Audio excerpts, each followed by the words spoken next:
जोहार के सनम को सानताड़ी आड़ाम बाहा पाटा खन इनके एभेन पिली सरे तिहिया दिला कहानी बना जमा खड़े आपे सनम को सागुन दारा तिहिया जो चुतबना इटांग रोती कहानी ना जुतुम को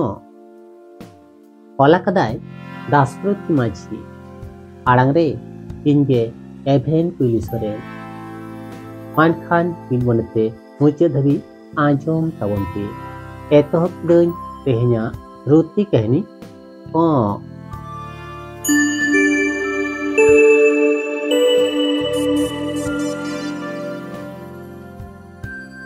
महिर तक को आवड़ा तायनम रे हटी हापा लेका मेना दा दिन तो ओना पेरेजोआ मिद बार हाकु हको आड़ा उगेया आंखार चांदो रेगे हापा रेना दा तो आंजे दोआ आकोगे दा लेपठा काते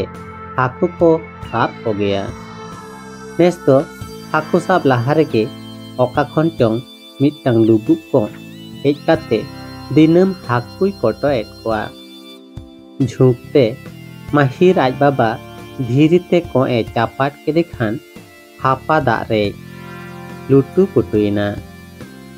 महिर नीर चलाव काते को ए साब के दिया आज बाबा मेन किदा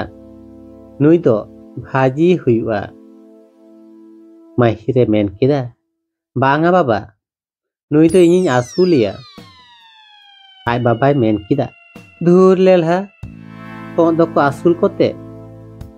महिर को आ बाजाव जायगा रे मायाम जोट साफा साफाते मेन किदा तोबे नुई दुइन रान बेसिया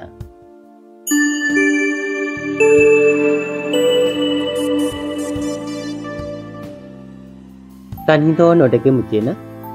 आजो में था कहानी ऑनलियमन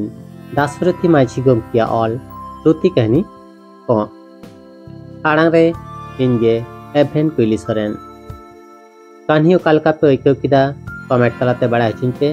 आर हैं कहानी जुदी पे कुसी कदा एनखान लाइक शेयर साथे नो आपया दुलरना सानताड़ी आड़ांग भाई यूट्यूब चैनल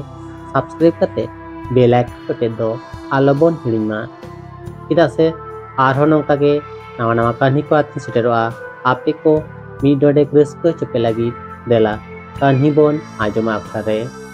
मानखान ते हेंदरुन के सनम को गॉड जोहार।